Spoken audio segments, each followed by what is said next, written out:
घरोघरी मातीच्या चुली या मालिकेच्या येणाऱ्या भागामध्ये सगुणाने ऐश्वर्याला बरोबर चुगली लावलेली असते.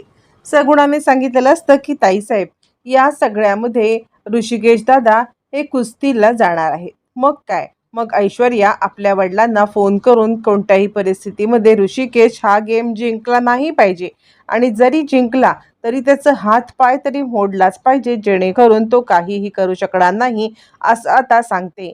पण इकडे देवतारी त्याला कोण मारी. याचप्रमाणे ऋषिकेश जरी आता ह्या कुस्तीच्या फडामध्ये जाणार असला तरी जानकी त्याला अडवण्याचा प्रयत्न करते. जानकी सांगते, आणि याच्यामध्ये तुमच्या शरीराला काही दुखापत झाली तर आपल्याला कुठेच काही करता येणार नाही. तुम्ही या सगळ्यामध्ये आता हे सगळं थांबवा आणि आता कोणत्याही प्रकारे काहीही करायची गरज नाहीये. असं म्हटल्यावरती मग आता ऋषिकेश या सगळ्यामध्ये जानकीचं म्हणणं काही ऐकत नाही. काहीही झालं तरी मला माझ्या ओवीसाठी हे करायलाच पाहिजे असं म्हणत ऋषिकेश हट्टाला पेटतो. ऋषिकेश हट्टाला पेटल्यावरती आता मात्र ऋषिकेशने या सगळ्यामध्ये कुस्ती खेळायचं ठरवलेलं असतं. पण कुस्तीच्या फडामध्ये ऐश्वर्याची माणसं, सयाजीरावांची माणसं ही मुद्दाम ऋषिकेशला त्रास, म्हणजे जिंकू तर नाहीच द्यायचं, पण त्याला मुद्दाम कसं काही शारीरिक इजा होईल हे पाहत असतात. जानकी इकडे हदरते. इकडे कुस्तीचा सामना रंगलेला असतो. त्यानंतर ऋषिकेशला थोड्याफार प्रमाणात दुखापत होते. ऋषिकेशला घेऊन आता घरी आणलं जातं. त्यावेळेला आता गुलाबदादा इकडे जानकीला सांगायला येतात, जानकी वहिनी, तुम्हाला माहिती आहे का, हे सगळं सयाजीरावांच्या माणसांनी केलंय. ऋषिकेश दादा या सगळ्यामध्ये जिंकू नये या कारणासाठी हा सगळा प्लॅन केलेला होता. आता मात्र जानकीला खूपच वाईट वाटतं. जानकी या सगळ्यामध्ये आता सौमित्रची पुन्हा एकदा भेट घेते, कारण सयाजीरावांची आणि ऐश्वर्याची कारस्थानं थांबता थांबतच नसते. इकडे आता सौमित्रला समजतं की ऋषिकेश दादाला खूप मार लागलेला आहे. तो स्वतःहून बघायला येतो. त्यावरती जानकी सांगते, मला गुलाबदादांनी सांगितलंय की त्या कुस्तीच्या फडामध्ये ऐश्वर्या आणि सयाजीराव यांनी हे सगळं मुद्दाम घडवून आणलेलं आहे. म्हणजे आता यांना जिंकू तर नाही द्यायचं, पण यांना बरीचशी दुखापत करायची आणि कायमचं अधू करून ठेवायचं. पण देवाची कृपा आणि आई नानांचा आशीर्वाद म्हणून या सगळ्यामध्ये आत्ता सध्या हे सुखरूप आहेत. यावरती इकडे सौमित्र म्हणतो, वहिनी, आता हे खूप झालं. कारण कसं आहे ना, किती काही झालं तरी कुत्र्याचं शेपूट वाकडं ते वाकडंच राहणार. आज तिने हल्ला केलाय ऋषिकेश दादावरती, आणि उद्या जर का तुला किंवा ओवीला काही करायचा प्रयत्न केला तर आपण आता गप्प बसू शकत नाहीये. त्यामुळे आता आपल्याला या सगळ्यामध्ये तुम्हाला सुरक्षितपणे घरी आणणं आवश्यक आहे, आणि तरच हिला आपण पोलिसात पाठवू शकतो. जानकी म्हणते की हे कसं शक्य आहे. त्यावरती ऋषिकेश म्हणतो, वहिनी, आता ते माझ्याकडे लागलं. तू बघ मी आता काय करतो ते. आत्तापर्यंत मी गप्प होतो, कारण या सगळ्यामध्ये ना तुम्ही सुरक्षित आहात ही भावना होती. पण आत्ता मला समजलंय ही ऐश्वर्या तुम्हाला सुरक्षित राहूच देणार नाहीये, आणि या सगळ्यामध्ये तुम्हाला त्रासच देत राहणार. आणि म्हणून आत्ता मी निर्णय घेतलेला आहे की आता या सगळ्यामध्ये मी पुढाकार घेणार. मी आता नानांसाठी चांगल्यातले चांगले डॉक्टर बोलवलेले आहेत. त्या डॉक्टरांना दाखवणार, आणि नाना बरं होताच आता बघ तुम्ही काय करतो ते. ऐश्वर्याची रवानगी जेलमध्ये करणार असं म्हणत आता इकडे सौमित्र आणि आता अवंतिका प्लॅन करतात. जानकीला भेटून ते निघतात. ऋषिकेशची काळजी घेण्यासाठी सांगतात. इकडे तोपर्यंत घरामध्ये समजलेलं असतं की ऋषिकेशला लागलेलं आहे. ऋषिकेशला मार लागलाय समजल्यावरती आता थोडंसं सुमित्राला काळजी वाटते. सुमित्रा म्हणते, काय रे सारंग, काय झालं त्याला. यावरती इकडे आता आजी सांगायला लागते, काय झालं असणार आहे, काय नाही ग, उगाचच नाटकं आहेत लोकांची सिंपती करायची. कसं रणदेव यांनी आम्हाला बाहेर काढलं, कसं आम्हाला कुस्ती करून पैसे कमवायला लागतात. अगं ह्याच्याकडे काय पैसे नसतील का, कंपनीमधून काढलेले किंवा कंपनीचे पैसे असणारच ना. सुमित्राला माहीत नसतं की कंपनीचे अकाउंट ब्लॉक केले. त्यामुळे सुमित्राला या सगळ्यामध्ये समजत नाही की खरंच अकाउंट ब्लॉक केलेत आणि काय झालंय. त्यावरती आता इकडे ऐश्वर्या म्हणायला लागते, मग काय, पैसे तर त्यांच्याकडे असणारच आहेत. सारंगला पण माहीत नसतं अकाउंट ब्लॉक केलेले. हे परस्पर ऐश्वर्याने कारस्थान केलेलं असतं. त्यावरती सुमित्राला आता ऐश्वर्या सांगते, आई बघा, त्यांच्याकडे पैसे असून ते आता कुस्तीचं हे करतायत, आणि याच्यामध्ये दुखापत झाली की उगाच विक्टिम कार्ड प्ले करणार की आम्हाला रणदिव्यांनी बाहेर काढलं आणि या सगळ्यामध्ये बाहेर काढून आम्हाला कसं हे केलेलं आहे. म्हणून मी तुम्हाला सांगते, तुम्ही या सगळ्यामध्ये त्यांच्या बोलण्याला भुलू नका किंवा ते आजारी पडल्यात म्हणून तुमचं किंवा त्यांना लागलंय म्हणून तुम्ही तुमचा राग कमी होऊ देऊ नका आणि त्यांना या घरामध्ये बिलकुल येऊ देऊ नका. कारण किती काही झालं तरी ते या घरामध्ये आल्यावरती पुन्हा कारस्थानं करणार, पुन्हा नानांच्या जीवाला धोका होणार. असं म्हटल्यावरती आता इकडे आता शर्वरी सांगायला लागते, पण मला वाटते दादाला काही जास्त लागलं असेल तर कुठेतरी शर्वरीला, सुमित्राला आता इकडे आता ऋषिकेशबद्दल सॉफ्ट कॉर्नर असतो, पण ऐश्वर्याच्या बोलण्यामुळे या दोघी पण भुलतात. त्यातच आता इकडे सौमित्र डॉक्टरांना घेऊन येतो. डॉक्टरांना नानांना चेक करायला सांगतो. आता या सगळ्यामध्ये सौमित्रने डॉक्टरांना सांगितलेलं असतं की नानांची जी काही प्रगती आहे ती फक्त मलाच सांगा. त्यामुळे डॉक्टर येतात, नानांना चेक करतात आणि सौमित्राला ते सांगायला लागतात, खरं सांगायचं तर तुम्ही यांच्याशी बोला, यांना अशा काही गोष्टी सांगा की ज्याच्यामुळे त्यांच्या मनावरती हा जो आघात झालाय त्यातून ते बाहेर पडतील. आणि सगळ्यात महत्त्वाची गोष्ट म्हणजे त्यांना आता या सगळ्यातून बाहेर पडण्यासाठी एखादा धक्काच असा बसू शकेल की जो धक्का त्यांना या सगळ्यातून बाहेर काढेल. त्यांच्या मनात अनेक काही खंत आहेत आणि या खंतेतून तुम्ही त्यांना बाहेर काढलं तर ते खडखडीत बरे होतील. हे माझं हे आहे.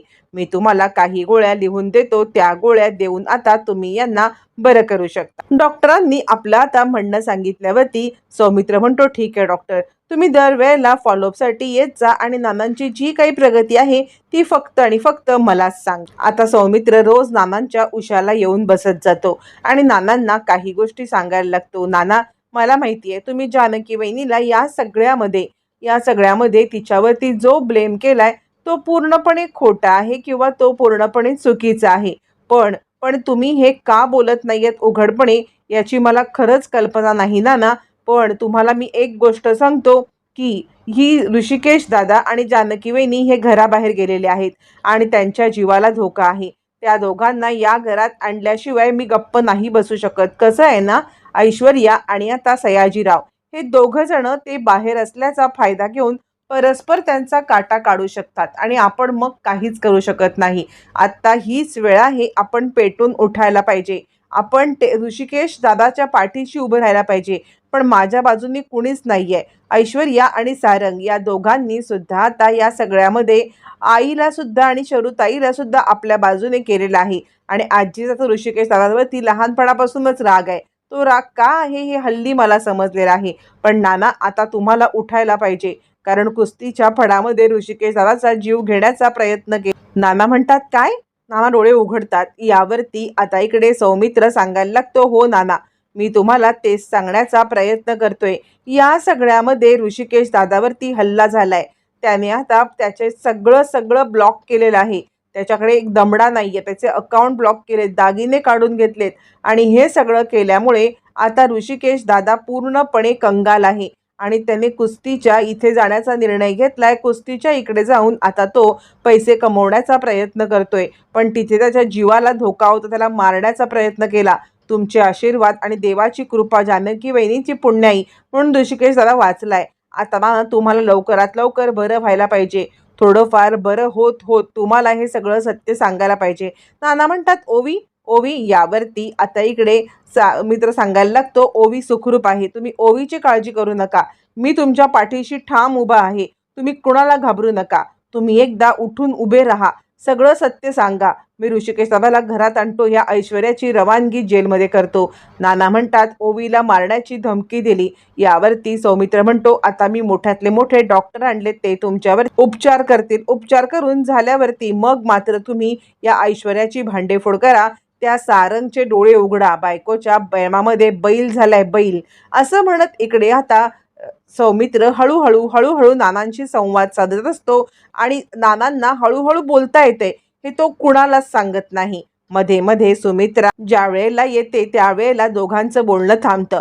दोघंही बोलायचे थांबतात जेणेकरून सुमित्राला पण हे कळायला नको, कारण सुमित्राचा ऐश्वर्यावरती 100% विश्वास असल्यामुळे आता मात्र इकडे सुमित्राला सुद्धा या गोष्टी कळायला नको. या कारणासाठी इकडे आता सौमित्र काळजी घेत असतो. आता हे सगळं चालू असताना नाना हळूहळू बरे व्हायला लागतात. नाना बरे होतात, हळूहळू उठायला लागतात. पण हे सगळं त्यांचं चालू असतं ते म्हणजे सौमित्राच्या समोर. नाना आता उठतात, सौमित्रला विचारतात, सौमित्र काय झालं? ऋषिकेश, जानकी ओवी बरी आहे का? यावरती सौमित्र म्हणतो, नाना तुम्ही का बरं जानकी वहिनीचं नाव घेतलं? यावरती नाना म्हणतात, या नालायक ऐश्वर्याने मला ओवीला मारण्याची धमकी दिली आणि मी असा पंगू होऊन पडलेलो. आज तू आलायस तर माझ्या जीवात जीव आलाय. आता त्या ऐश्वर्याचं कारस्थान मी थांबवणार आहे. खरं सांगू का, तर या सगळ्यामध्ये मी खूप मोठी चूक केली, ती म्हणजे त्याच वेळेला ऐश्वर्याची आता मात्र इकडे भांडेफोड मी करायला हवी होती. पण त्यावेळेला या गोष्टी घडल्या नाहीत. त्यावेळेला मला आता या सगळ्याचा बदला घ्यायचा आहे. पण थोडंसं बरं वाटण्याची वाट पाहतोय मी. नाहीतर मी त्या ऐश्वर्या आणि सारंग यांनाच हक्कलपट्टी करणार. यावरती आता इकडे सौमित्र सांगतो, नाना आता संपलं. आता तुम्ही व्यवस्थित बोलू शकताय. आत्ताच्या आत्ता तुम्ही खाली या. त्या सारंगला या सगळ्यामध्ये चांगलीच कान उघडणी करा. आधी मी खाली जातो, मग तुम्ही या. आता इकडे ज्या वेळेला लक्ष्मीपूजन असतं, संध्याकाळी लक्ष्मीपूजन करायचं असतं, त्याच वेळेला सौमित्र खाली येतो आणि तो म्हणतो, ऐश्वर्या तुझी कारस्थानं संपलेत. ऐश्वर्या म्हणते, झालं? परत तुमचं बोलणं सुरू झालं. यावरती सारंग म्हणतो, दादा अरे असं काय करतोयस? या सगळ्यामध्ये तुला तुला प्रत्येक वेळेला त्यांचीच चूक दिसते. तुला माहिती आहे का, या सगळ्यामध्ये आज आम्हाला दादा बहिणीची रूम हवी होती, पण ज्या वेळेला आईने सांगितलं की ती रूम तुम्हाला दोघांना दिलेली आहे, तर ऐश्वर्या काही बोलल्या नाही. यावरती इकडे आता सौमित्र म्हणायला लागतो, का रे तुला दादा बहिणीची रूम का हवे? यावरती सारंग म्हणतो, का दादा बहिणी रूम मध्ये नाही येत तर ती मी घेऊ शकत नाहीये का? यावरती चिडलेला सौमित्र म्हणतो, तुला लाज वाटते का रे सारंग? ज्या दादा बहिणीला आपण देवाच्या ठिकाणी पूजलं, त्या दादा बहिणीची रूम लगेच घ्यायला निघालास? अरे राम निघून गेल्यावरती सुद्धा भरताने पादुका ठेवून हे केले आणि तू तू काय करतोयस? यावरती ऐश्वर्या म्हणते, या मोठेपणाच्या गोष्टी तर तू करूच नकोस. आई तुम्ही मला म्हणताय की यांना रूम दिलीत, मग त्यांनी कशी रूम घेतली? दादा बहिणी यांच्यासाठी देव आहेत ना, मग यांनी कशी काय ते रूम घेतली? मला सुद्धा यांचं काही कळत नाहीये. यावरती आता इकडे सौमित्र सांगायला लागतो, मी त्यांची रूम घेतलेलीच नाहीये. दादा वहिनीचा बेड, त्यांचं कपाट सगळं जसं तसं आहे. आम्ही तिकडे झोपत पण नाहीये. ऐश्वर्या तू मला ह्या गोष्टी सांगू नकोस. तुझी भांडेफोड व्हायची वेळ आलेली आहे. यावरती आता इकडे सुमित्रा बास करा दोघांनी. नानासाहेबांची तब्येत बरी नाहीये आणि तुमचं काय चाललंय? या घरामध्ये आता तरी सुखशांती नांदू दे. कारण जानकी आणि ऋषिकेश या घरात गेल्यापासून आता ह्या घरामधली सुखशांती परत यायला पाहिजे. कारण आता त्या दोघांनी जे काही केलंय ना, ते न विसरता येण्यासारखं आहे. आणि त्यामुळे त्यामुळे या सगळ्यामध्ये आता आता तुम्ही गप्प बसा. तितक्यात नानासाहेब येतात आणि सुमित्रा, ऋषिकेश जानकीच्या जाण्यामुळे या घरात शांती आले? तुला असं वाटतंय ऋषिकेश जानकी गेल्यामुळे हे घर सुखी झाले? तुला असं वाटतंय? सुमित्रा तू इतकी काही निर्दयी निघशील असं मला खरंच खरंच वाटलं नव्हतं. या सगळ्यामध्ये सुमित्रा तुझा मला खूप राग आलेला आहे आणि सगळ्यात महत्वाचं म्हणजे सारंगचा राग आलाय. सुमित्रा म्हणते, तुम्ही बरे झालात? यावरती आता इकडे सौमित्र सांगायला लागतो, हो आई, नाना बरे झाले. कारण या सगळ्यामध्ये नानांना जो त्रास द्यायला तुम्ही टपलेला होतात ना, तो त्रास नानांनी काढला. मी नानांना बरं केलंय, नानांवरती उपचार केलेत, नानांनी या सगळ्यामध्ये उपचार घेतलेत आणि ते हळूहळू बरे झालेत. आता नानांच्याच तोंडून ऐकून घ्या. यावरती नाना सांगतात, ही नालायक ऐश्वर्या, हिने जानकीवरती आरोप घेतला, हिने ढकललं, हिने सगळं केलंय आणि मृत्यूपत्र पण हिनेच बनवलं. हिने मला ढकललं, जानकीवरती आरोप घेतला, साप सोडला, जानकीने वाचवलं, तरी मला ओवीचा व्हिडिओ दाखवला आणि जानकीचं नाव घ्यायला सांगितलं. ही आणि सयाजीराव या घराला लागलेली कीड आहेत आणि त्यासोबत सारंग, सुमित्रा आणि आजी. आता तुम्हाला या घरात राहण्याचा काही अधिकार नाहीये. सारंग, सुमित्रा आणि आता हे दोघ जण सगळ्यांनी चालते व्हा. बाद झालं. आत्तापर्यंत कान भरणारी एकट्या आजी होत्या, आता ही ऐश्वर्या आले, हिला सयाजीरावांचा सपोर्ट आहे. सख्ख सावत्र करून माझं घर फोडलं. चालता हो सारंग, तू चालता हो. असं म्हणत लक्ष्मीपूजनाला नाना आता बेडवरून उठलेले आहेत आणि सारंगची कॉलर धरून, चल पहिला चालता हो असं म्हणत, ऐश्वर्या तू पण चालती हो. सारंग म्हणतो, नाना पण तुम्ही जानकी वहिनीकडे बोट दाखवल्यामुळे हा गैरसमज झाला. यावरती नाना म्हणतात, हो ना, मी जानकीकडे बोट दाखवलं होतं, ऋषीकडे नाही. मी त्यांचे दागिने काढून घ्यायला नाही सांगितले, मी त्यांचे अकाउंट ब्लॉक करायला नाही सांगितले, मी ओवीला किडनॅप करायला नाही सांगितलं आणि कुस्तीच्या फडामध्ये ऋषिकेशला मारायला नाही सांगितलं. हे सगळं ऐश्वर्याने केलंय. आणि बायकोच्या बैला, तुला हे कळलं नाही? इतक्या वर्ष दादा बहिणीच्या सहवासात राहिलास, त्यांच्या सहवासात मोठा झालास आणि सगळं शिकलास आणि 2 महिने काय झाले बायको आली तिच्या तालावर नाचायला लागलास. बायकोच्या बैला आणि तुझी ही नालायक बायको इथून चालते वा. सुमित्रा, तुझं तर मला तोंड बघायचं नाहीये. ही तुझी आई तरी परकी आहे, पण तू माझी बायको होतीस ना.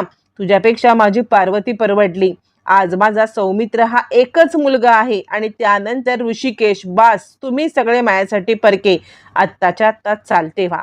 नानांनी या सगळ्यामध्ये हे जो घेतलेला स्टँड आहे तुम्हाला कसा वाटला आणि सुमित्राला खरंच घराबाहेर काढायला पाहिजे का?